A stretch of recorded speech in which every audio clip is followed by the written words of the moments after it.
Hey everybody, my name is Michelle Hammond. I'm the Chief Strategy Officer at Summers Spencer & Company and SS&C Solutions here in Lawrence. And we're here today to talk to you about the PPP program, the Paycheck Protection Program. Chris, you want to introduce yourself? Chris Cohart. I'm a senior manager at SS&C Solutions, and I got the joy of get to talk about PPP with Michelle. Absolutely. Chris is our resident expert. So at the end of this, we'll share his personal cell phone number. Just kidding. We'll get you his email and some other information so that you guys can reach out with any questions that you may have. So we'll just go ahead and get started. So the Paycheck Protection Program, we're just going to start a little bit from where it came from to where it is now, and then in talking about the important part of forgiveness and what that really looks like, and then the tax consequences associated with getting these loans, and then also getting forgiveness at the end of this. Chris, you want to pop to the next? I did that. So I talked a little bit about where it was and where we're headed. Oh my gosh, right? So I'm going to read this to you. No, I'm just kidding. So this is the PPP timeline, okay? And this all started back in March of March 27th of 2020, which seems like a eon ago. And they have done all these releases and all of these changes. That's the second page. And then, Chris, I think there's a third page of the changes and the rule changes and all the intricacies that has come through with this PPP program. So as we had been saying in our office, is that it was kind of like building a aircraft midair. As opposed to building it and letting it take off. So we've kind of been working very closely with our bankers, working very closely with our tax experts, and really just reading and digging into each one of these pronouncements and announcements that has come over these last few months.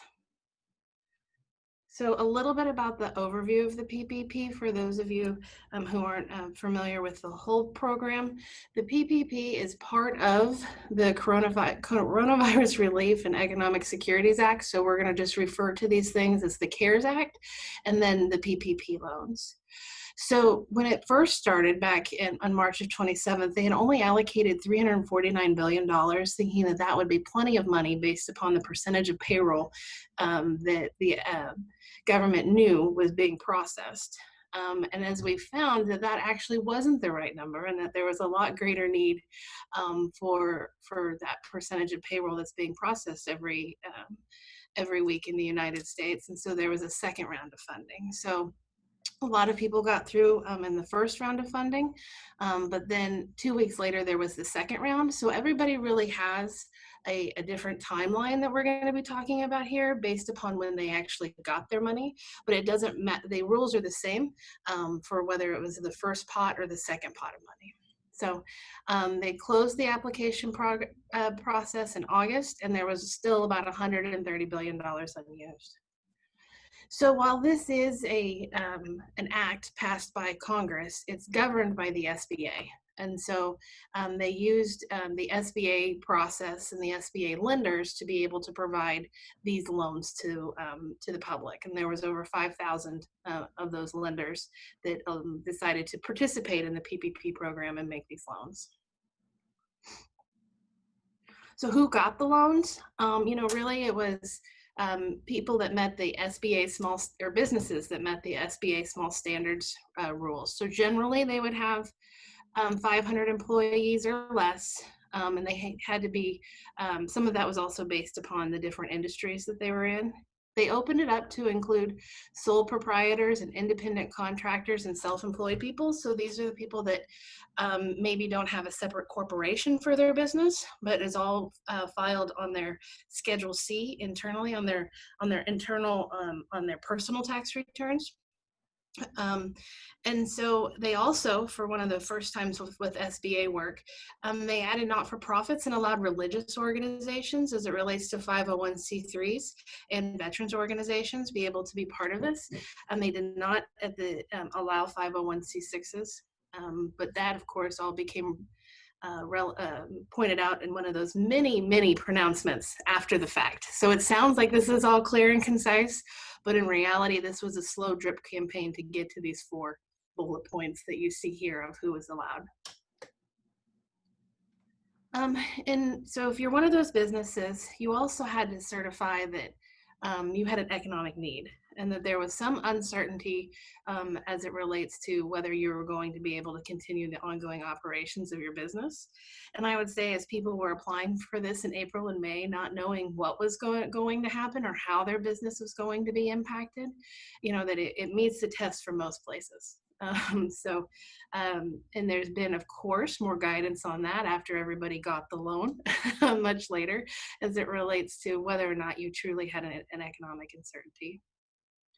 The loan amount at the time of those applications was based upon the applicant's average monthly payroll cost times 2.5, so 10 weeks of payroll.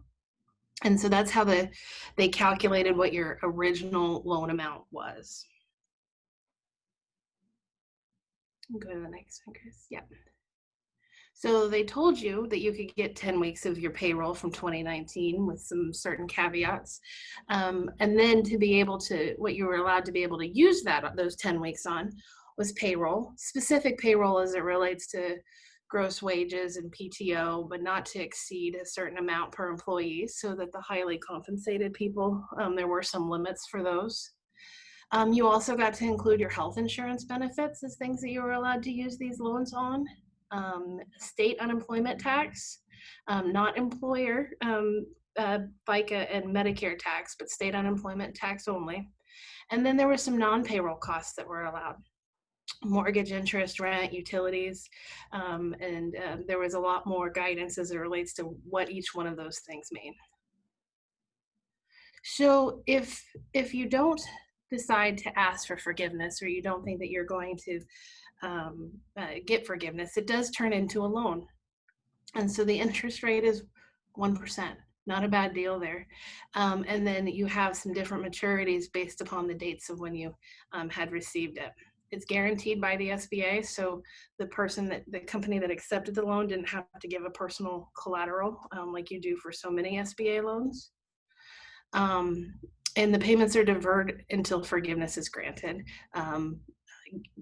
within 10 months or 24 weeks after the loan disbursement. 10 months plus 24 weeks after the loan disbursement. I know, Chris, I'll get it right. I just hope we all get them done by then. So that's a really long time. But I mean, it is what it is, right? So then there were some changes, as you saw from that list, as it relates to the time frame. When it originally came out, they said that you had to have all of that money spent on those things that we listed: payroll, health insurance, state unemployment, and utilities, rent, mortgage, that you had to have all of that spent within 8 weeks. And, we were finding that due to closures and due to significant changes in our company's just normal course of operations, that sometimes 8 weeks was going to be tough. And that to be able to spend all that money in that covered period may not happen. And it was looking more and more like the pandemic, the impact of the pandemic was going to continue to stretch. So there's another act, the Paycheck Protection Program Flexibility Act, so PPPFA. So the PPPFA not only made it easier as it relates to the time frame of when those expenses could be paid and incurred from 8 weeks to 24 weeks, but it changed the amount that you could spend on payroll costs specifically to 60% from 75%. So really it opened it up a lot more as it relates to how those funds could be used and to be able to maximize forgiveness for our corporations. And then it also added that safe harbor rule. I said that clearly COVID has changed the way of regular operations for so many of our businesses. The PPPFA said, look, if you couldn't do the things as it relates to the regular operations of your business due to COVID, due to health and safety guidelines, that there were some measures that allowed for flexibility when you do your final forgiveness application. So I really like this slide a lot because I think it tells about the volume of the money that was injected into our economy with these PPP loans. $525 billion went out to 5.2 million businesses to continue to allow them to operate their business and pay their employees to make sure that the economy could keep going. Chris, you have the next one. And so here's a breakdown by state to see where that 525 billion went. And you can see a lot went to Kansas. We had 53,000 loans totaling over 5 billion. So the smallest loan, I thought that was kind of cute, was $96. I'm sure the banker was thrilled to process that one. It is what it is, you know. And there were some smaller loans under 1,000, which is important to small businesses. 1,000 helps everywhere. But there was 5,892 loans of over 150,000, and it's really interesting. You can download the data from the SBA and see generally which businesses in Kansas received it, and then the kind of a spread of where they were in the proceeds that they received. So it was exciting, and Kansas really responded to this in a big way for not our largest state. That's it. Yeah, so that's where it came from, and that's who got it. And it's right now, as I'm finishing speaking, they were loans. When Chris is done speaking, he'll teach you how to make it be forgiven. Thanks, Michelle. So we're now kind of in the now stage where most people they've finished their 8 weeks and they finished their 24 weeks, regardless of kind of when you actually applied for the application. And as we saw before, there was 3 pages worth of kind of the timeline of things. And the AICPA, it's our national association, has done wonderful work to try to keep this ball moving, which is one of the reasons why we had 3 pages of that timeline of where this has gone and what changes has happened. And every other week we have a town hall that kind of breaks down where we stand, what questions still need to be answered. And so tons of work is continuing to happen even today of trying to get clarity, which is, as a business owner, it's hard to continue to make decisions when we don't have 100% information as to what we're getting into, and they keep changing the rules. But we as an accounting profession are really pushing to make sure we get those clarity for everybody that we can. So right now, we've got 3 applications that can be done. We've got 3508S, the 3508EZ, and the 3508. The 3508 was the original application that came out. It was big, it was long, it was intrusive to the banker's time, to the client's time, to the CPA's time. So we did get a 3508EZ. And then most recently, we just got a 3508S, which helps everybody's time as well. But we do have some different kind of tiers as to who can use which one of those applications. So for the 3508S, the loan has to be less than $50,000. And in that process, the benefits of that is that we don't have a loan forgiveness calculation. And that seems a little strange. And really, it's just the presentation of the form. And in each one of the forms, it kind of shows the loan, what we've used it on, what our forgiveness is. And we don't have that on that actual application. And for the 3508S, we have less documentation, and we're really exempt from reductions in the FTE or wage issues that we might have when we're trying to determine whether it's forgiven or not. Now, while it's easier on the piece of paper, we do still have documentation requirements. We still have to provide the bankers with payroll support and non-payroll expense support, and then non-payroll being kind of your rent, your utilities, interest that you might have had on that. So it definitely speeds up the process, but you still have to have all your support together when you send that application in. And you still need to do the forgiveness calculation. You still need to do your FTE calculation and show your wages, but it's just not something that you have to provide to the bank upon submission of your application. And the 3508EZ, kind of that next step up, and there is no income limitation on that, but we do have a couple items, a couple kind of check marks. If we can say yes to these things, then we can use the 3508EZ. We can be, if we're self-employed, independent contractors, or sole proprietors who didn't have employees. So it's important to note that no employees as part of that to say yes on that allows us to use the 3508EZ. If we're not that, we still have an opportunity to use this one, but we can't have reduced our wage rate by more than 25% for any employees. And we can't have a reduction or an FTE count. Now, there are safe harbors that are available, and Michelle had kind of mentioned those, that if we weren't able to operate because of a certain reason, then we can potentially not have to reduce our forgiveness by that FTE reduction. Now, the one thing I want to make sure and point out on this is the wage rate. When you're looking at it, it's really hard to determine what they're asking. And really the wage rate is really truly that. It's the wage rate that you paid someone at before COVID and then during the covered period. So if you paid them $15 an hour before and you're paying them $15 an hour now, then we didn't have a wage reduction less than 25% or more than 25%. It's not about how much you paid them, it's about the rate that you paid them. Because if they had an hours drop and they got paid less overall from a cumulative effect, that will show up in the FTE calculation, but not the wage calculation. So we're really just looking at a pure rate of pay calculation as one, and then the FTE calculation as the second one. It's not super clear, even in the stuff that the AICPA has provided us. It probably took me 4 applications to say, oh, okay, I see what you're actually trying to accomplish here. So just make sure you understand it's a wage rate. And our third option for it easy, if we have to say no to the first two, because we did have a reduction in our FTEs, that if we were unable to operate due to safety requirements issued by a governmental unit, then we can still use the 3508 easy, and it won't necessarily affect our forgiveness opportunities. So one of the benefits of this one, we have the forgiveness calculation, but we don't have to do Schedule A. And Schedule A is a really big beast, and it is hard to understand, and it's messy. But we don't have to do that. It's just a one-page document that we just have to provide the details of, and then page 2 is just the initial certification. So it definitely is an easier process, but we are limited on who can use those.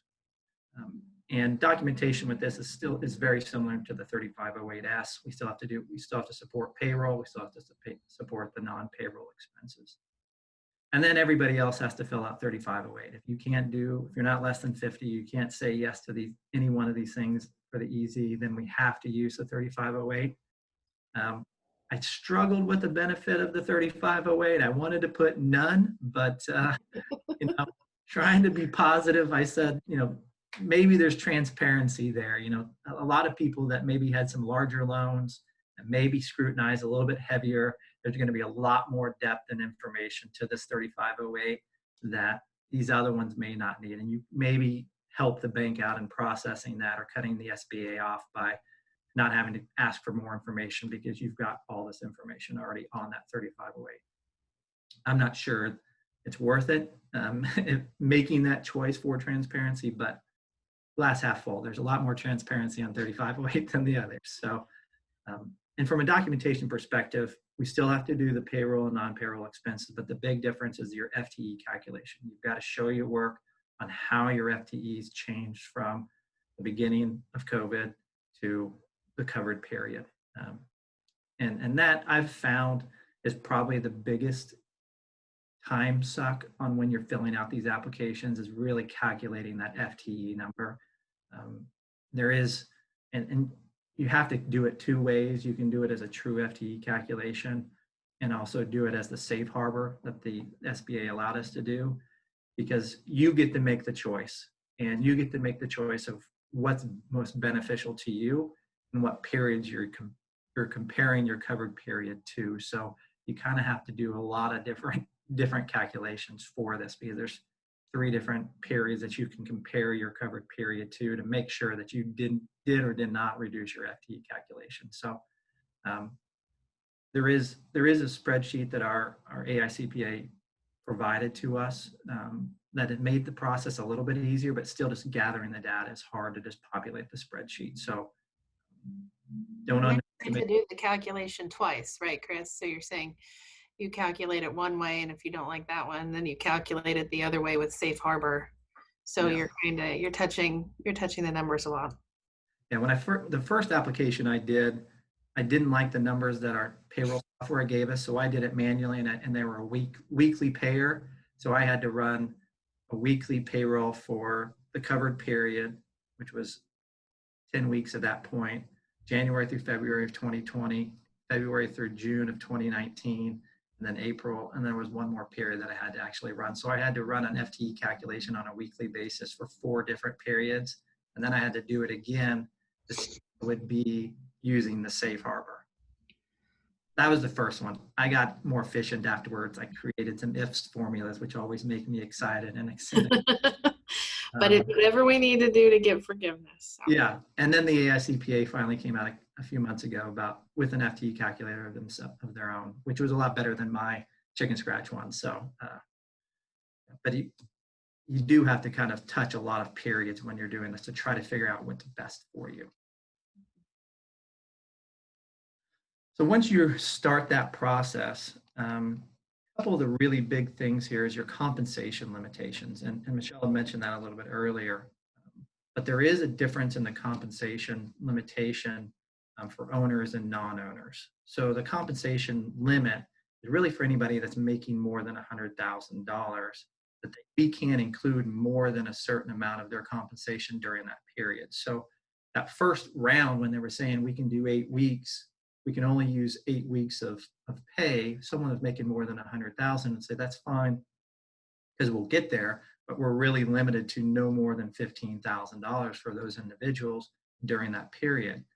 So it made it a little bit tough to use our whole 10 weeks of the loan when we were being limited on some. Now the math on the original application did limit their compensation to 8 weeks, to 10 weeks of 100,000, but it still made it a lot more difficult. You can see if we can extend it out to 24 weeks, a non-owner then gets $46,000, up to $46,000 of their wage as part of the application process. But there is a big difference for owners that we didn't get to carry that beyond the 10-week calculation. So if you're looking at your application and say, well, I'll just go out to the 24 weeks because my salary will be another 26,000.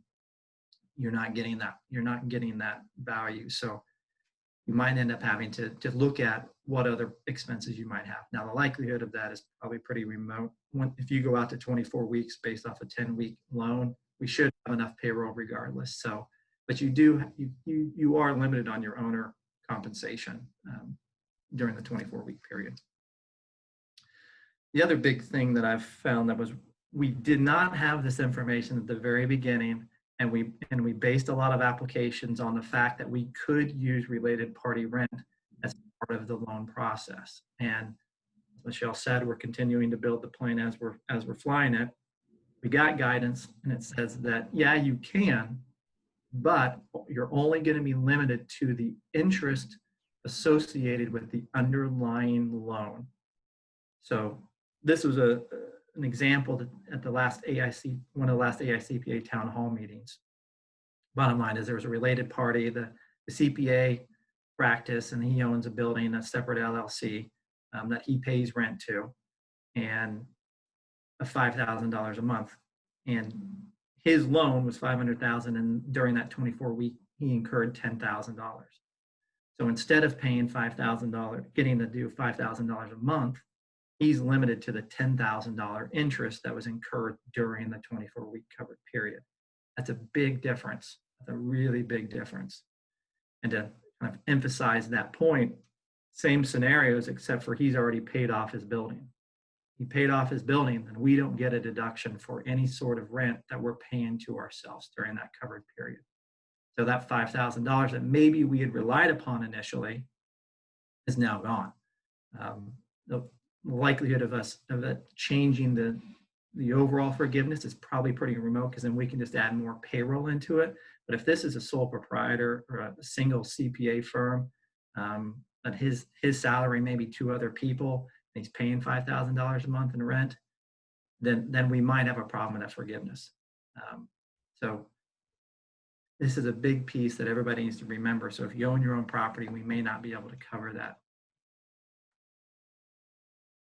That's kind of the forgiveness application. And now kind of jumping into kind of the accounting and taxation of once we've applied, we've said yes, how are we accounting for this? First part, I just want to jump into accounting. You know, if you're someone that has a review or a compilation or an audit that happens every year, you're probably going to be asked by your CPA what your intentions of accounting for this loan is and the forgiveness. And the AICPA has come out with kind of 4 different options. One being we record it as a loan. And how we record that as a loan is very much traditional, like how we would always record it as a loan. The difference is if we got that forgiven, we have to wait until the bank legally releases us from that obligation before that can move from our balance sheet to our income statement. And that's important as you know, maybe you're trying to get other financing or a project or what have you. That loan's going to sit on your books until that application is done and the bank has approved it or the SBA has approved that loan. And that's not a wrong way of doing it, but it does come with a little bit of a caveat that it's going to sit on your books until the process is completed. You can treat it as a grant under the International Accounting Standards. And essentially it's still going to be on your books as a debt, but it'd be a short-term debt as deferred income liability, kind of like a deferred revenue.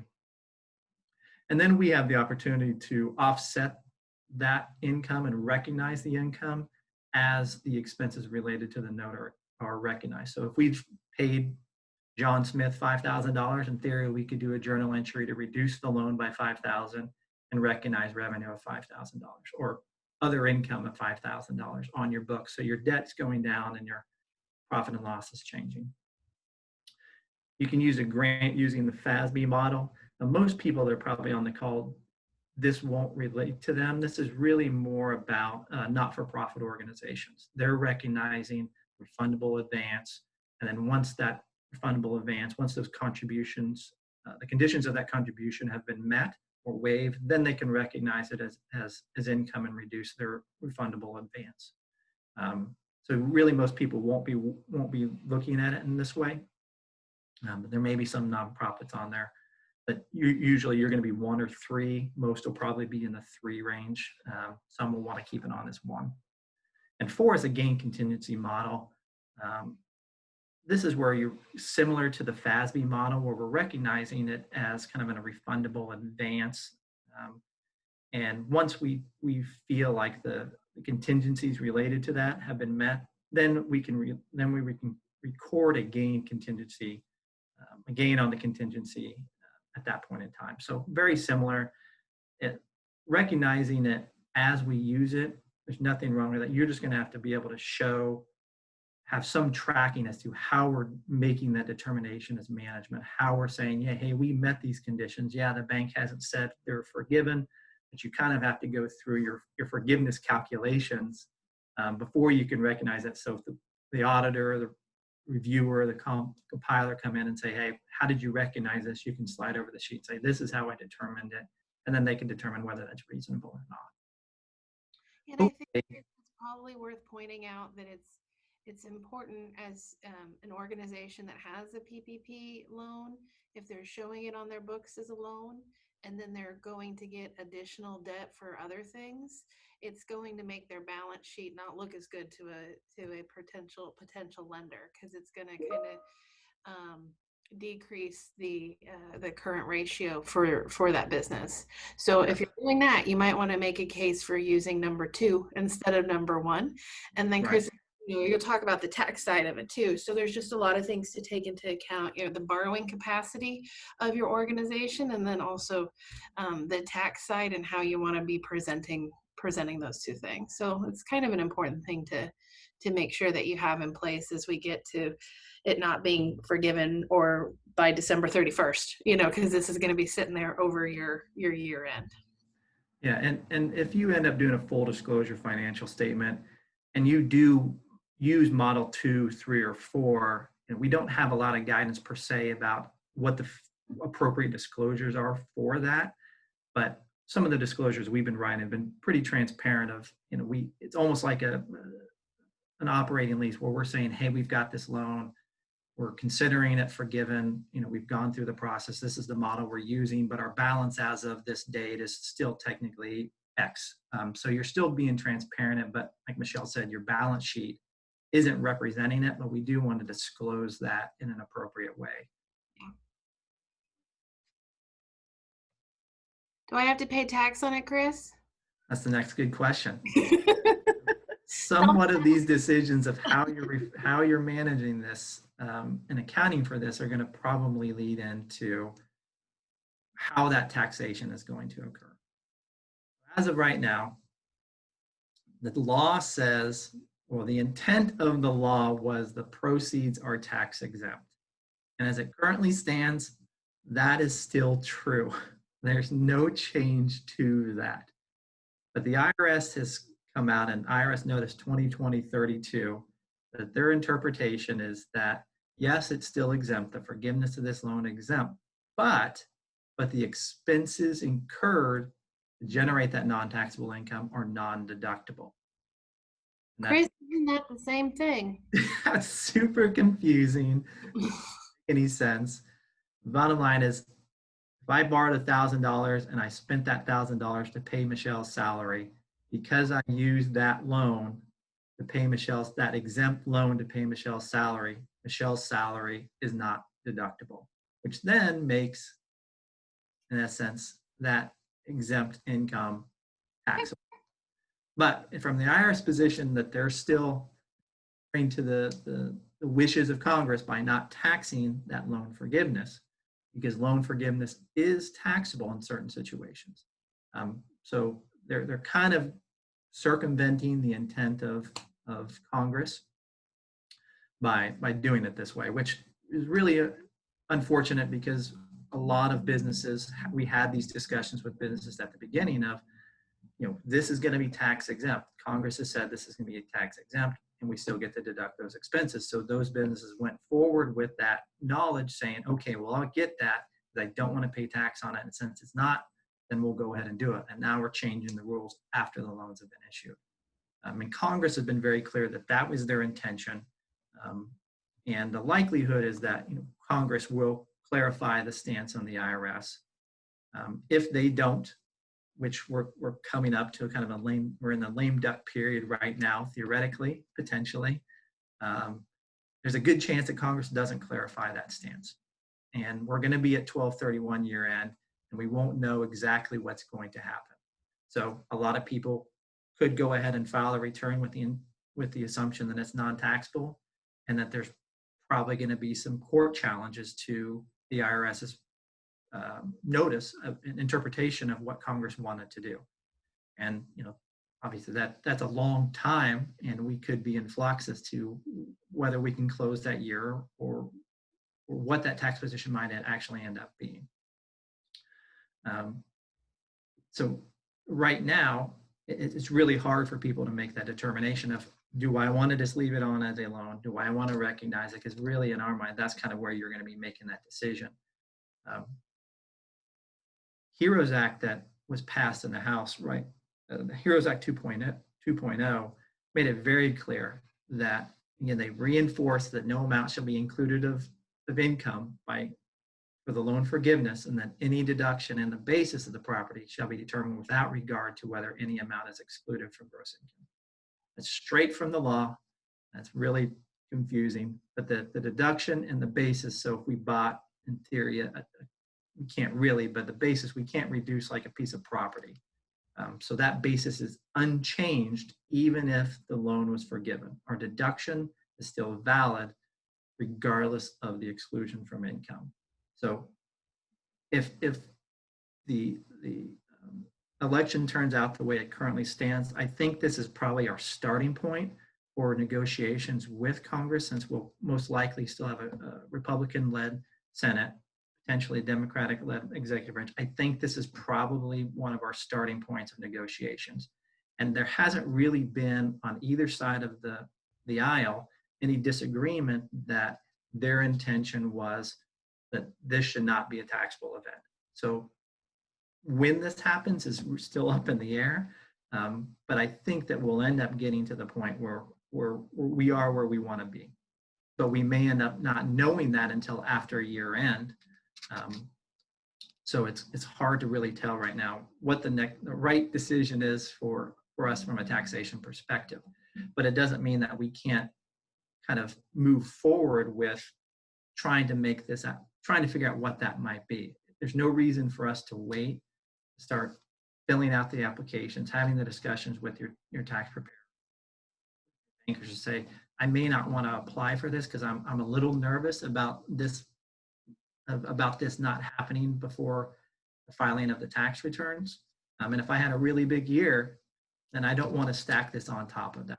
I don't want to have to be in court with the IRS over this number. So getting the process started, knowing what your number might look like, being able to have those discussions with the bankers and say, maybe submit the application, or what's the right timing with it, because I think they have 60 days from the time of application to forgive or not forgive that loan. So having those discussions now is really important, so you can make the informed decision as to maybe we don't get the application completed and submitted, but that will dictate kind of what our decision is on from the accounting perspective at year end, that yes, we're going to go ahead and recognize this as income or as other income, because I already had a down year. I was closed for 6 months out of the year, so it's not going to affect me one way or the other. And we can always, if in that situation, if it was a bad year and it doesn't necessarily affect you, we can always go back and amend a return after that, create an NOL, and carry that forward into the next year. So hate to say be patient, because that's what we've been saying for a long time, but it's kind of where we are.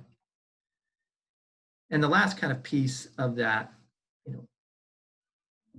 the extension of the 24 weeks and 10 months to apply really allows us kind of that option of that timing I was mentioning, that maybe we look at it in 2020, or maybe it really makes the most sense of, I don't have a lot on the books for 2021, so I'm just going to delay this forgiveness process till 2021, because then I know for sure know what that tax situation might be, or I know that my year this year was really good and I just want to push that off into 2021. So really still a lot to try to figure out from the taxation perspective. But one thing I want to kind of emphasize is don't overcomplicate this process.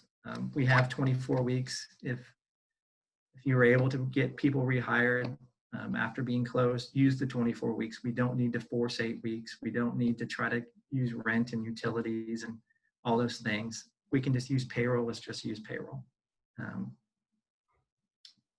There's no reason to make it more complicated. It's already complicated, so maybe we can simplify this one process. Yeah, we just talked about it for 35 minutes, Chris.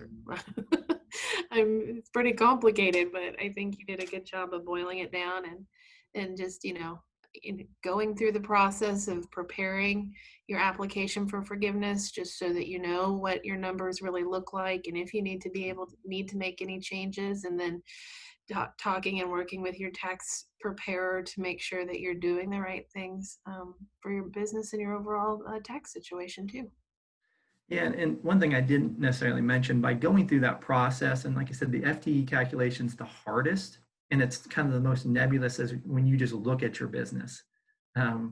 If you're a small one, you have 4 people and you didn't change, it's super easy. But if you've got 25 people and some are part-time, some are not, it makes it harder to really just say, am I going to qualify? Am I going to have an FTE reduction or not? Mm-hmm. Doing that is great, because we do have until December 31st to rehire anybody or change that FTE and it count towards that FTE calculation. So it is important to at least go through the process, know where you stand. And so like Michelle said, you can make a change if you need to. Obviously don't hire for forgiveness per se, make sure it's the right business decision, but you still have time in it, and running through the process is great to know exactly where you stand. Yeah. And then we can at least make as close to an informed decision as possible, even though we may not have all the facts. And then you change it after the fact. I mean, it's just what it is. But yeah. Chris and I are here if you want to talk about anything or need anything. The chamber has the resources and the connections to put you with the right people to be able to help you with these hard, big decisions.